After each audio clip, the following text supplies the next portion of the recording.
Have you ever wondered how to become a guest on your favorite podcast? Find out on today's episode. Hey y'all, I'm Kendrick Shope, creator of Authentic Selling, the #1 sales process for your business, which allows you to get more customers, make more money, and have the freedom to live the life you want to live. For tactical, practical, proven, strategic sales solutions that work for your business, ring the bell and subscribe. You likely know that being a guest on your favorite podcast is going to do some incredible things for your business. Mainly exposure, which means audience growth. I mean, it just makes logical sense, right? That if I am on your podcast, you are likely going to expose me to an entirely new audience. And it doesn't just have to be a podcast. It could be your favorite blog or your favorite vlog or YouTube show. So how do you actually pitch? I mean, first of all, we get all in our heads about that, right? Why would they read my email? I'm sure that these people get pitched all the time. How does my email stand out? Well, today I'm going to give you a 5-step process to pitch anyone, including your favorite podcaster or even the media. Now, there are a couple of different types of pitch or pitches that we want to talk about for this episode. Number one is the genius pitch. Cue the diploma and the hat and changer, whatever. I can't remember what it's called, but this is where you are pitching your expertise. We'll come back to that in a minute. The other type of the pitch is called a storm chaser pitch. And I learned this from an 8-time award-winning publicist. His name is Bruce Serban of Serban Media. He's incredible. And he actually taught me about these two different kinds of pitches. So there is the expert or the genius pitch, and there is also the storm chaser pitch. The storm chaser pitch is something that is super relevant. It's burning really, really fast. It's super relevant for a really, really short time. So let's say there's a natural disaster. God forbid, nobody wants a natural, we don't want either one of those, national or natural disaster. But let's just imagine what happens when there's a natural disaster like a hurricane, right? So there usually is a call for a lot of media during a very short amount of time. Maybe you're a meteorologist, maybe you're an expert biologist who's gonna talk about how I don't know much about meteorology, but the upturning of the ocean is displacing some rare species. Or maybe you're a supply chain expert who's going to talk about all of the demands on plywood and OSB to board up houses, or water shortage or diaper shortage. So that is a storm chaser pitch. It doesn't have to be limited to a storm. It could be relevant right now. We've been hearing about, since before December of last year, about supply chain shortages. So if you wanted to pitch, if you're a supply chain expert or a logistics and transportation expert, this is a great time for you to do a storm chaser pitch, if you will, about supply chain issues. We are not talking about that today. We are talking about the genius pitch. Again, cue your diploma. This is something that you are an expert at or an expert in.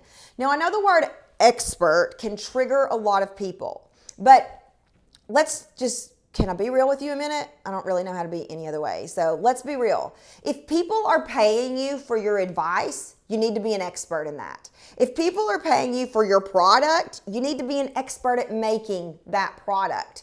You need to know your product, your services inside and out, and how they help people. So you are an expert if you're selling something. If you're not, you need to go way back to the drawing board. Traditionally, what people do is they start with a really long introduction. Hi, I'm Kendrick. I'm a huge fan of yours. I've learned so much from your podcast. You're incredible. Can I have your babies? Okay, that's a big fat red X. That is not the way to pitch. Why? Well, number one, because it sounds like everybody else. Number two, because it's too much about you. Even though it's incredibly complimentary, it is too much about you. So step number one of pitching your favorite podcast is the hook. And we talk about hooks on this channel all the time because the hook is what creates the pattern interrupt. It is what disrupts the scroll on social media. The hook is what is a record scratch moment and gets people's attention. It is the wait, what moment? A great hook is questions, asking a question. So you can go back to a previous video where we talk about channeling your inner Spice Girl and figure out what kind of questions I'm talking about. But a hook is a great question. Step 2 is an intro. And this is a really short sentence. So for example, it might sound something like this. I'm Kendrick Shope, creator of Authentic Selling, the #1 sales process in the world. Hard stop. That's all you give of your intro.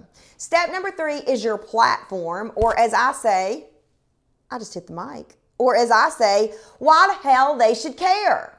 Now, you may be new and you may not have a platform, but I'll get to that in a minute. If you've been around any time, if you are old like me, then you have a platform.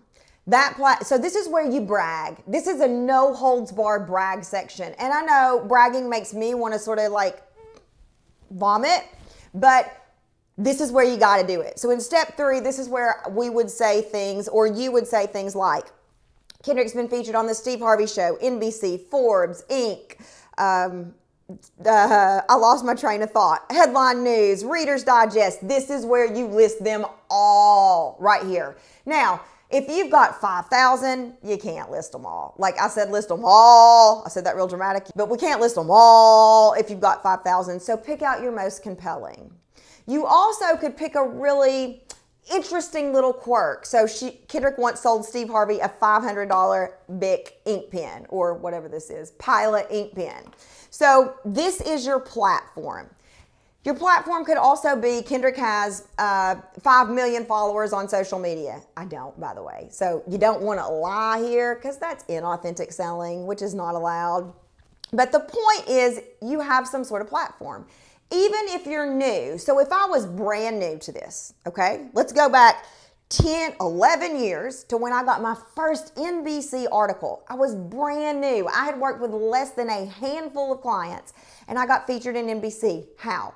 Because I used my platform. What platform, Kendrick? My platform of Kendrick has over a decade's worth of top performing sales experience. That was it. That was all I had. Graduated top in my class from 2 corporate sales schools. So figure out what your platform is. If you need some help with that, get your B-O-T-T-Y, that's not right, B-O-T-Y-O-M-I on into ASU, Authentic Selling University, and I'll help you come up with a platform to turn heads. But today we're talking about pitching your favorite podcast. So step number 1 is the hook. The hook, the hook, the hook. Why are people going to pay attention to you? What is going to grab their attention? Step number 2 is a really short intro. Kendrick Shope is the 1 sentence. Step number 3 is the platform, or the why people should care. Step number 4 is the possible topics. So you want to have 3 possible topics. Kendrick could drop by your audience to talk about number 1, number 2, number 3. You want to say number 1, number 2, number 3. And underneath those, give a short synopsis of each one. We're talking 3 sentences. So Kendrick could come talk about how to overcome any objection. And then there are 3 sentences about this. Kendrick could come talk about how to sell your kids on going to bed no matter how bad they protest. And a couple of sentences about this. Or Kendrick could come share one of her signature talks about how to find the best deals during the holidays, because she's a sales expert, and a couple of sentences about that. So no more than 3. And then the bottom sentence here is Kendrick's always open to customize something special for your audience so she can share her expertise and your people can start closing more customers. Okay? And then the final step is close. Do not say to people, if this is a good fit, reach back out. Ask, it's not aggressive enough. We need to say, what is the next step? What is the next step to get featured on this podcast that I love so much? You can brag on this podcast here if you want to. And then as a bonus, if you have a media kit or you've been featured on somewhere, you can include a link to that clip. So what I might do here is to show you Kendrick's incredibly fun personality, we've included a link to her footage on the Steve Harvey Show. So let's go back over those really quickly. Number 1, hook. Number 2, Introduce yourself super short. You can also, in this step number 2, put a little plug or a compliment about their podcast if you want to. So your introduction can be 1 sentence, and then you can have an extra sentence with a compliment about their podcast or about their media, about why you're a good fit for that. Number 3 is your platform or why people should care. Number 4 is what are the possibilities? Give people 3 subjects and 3 sentences under each subject, and then offer to customize. Step 5 is close, but we want to ask, what is the next step to get on this podcast? What is the next step? Tell me who to talk to. Tell me what I need to do. And then as a bonus, if you have any clips, you can include one of those clips. That really is it. Now, I'm going to give you an insider's tip here that will make a huge difference when you're pitching anyone. Don't get wrapped around the axle about the nose. Wrapped around the axle is a Southern saying. Don't get all frustrated about the nose. Oh my gosh, I love Oprah. I want to be on Oprah, and Oprah didn't respond. Listen, Oprah hadn't responded to me either. The point is, we don't focus on the nose. There are a million reasons why people might not respond. So if you don't hear back, follow up with those people. Follow up with those people. And that's something that we can teach you how to do inside of ASU as well. So get to pitching those top podcasts. Don't be scared. Go through these 5 steps. As sure as my hair is red, you will close more, meaning you will hear yes more often. I believe in you, and I believe in your business. Bye, y'all.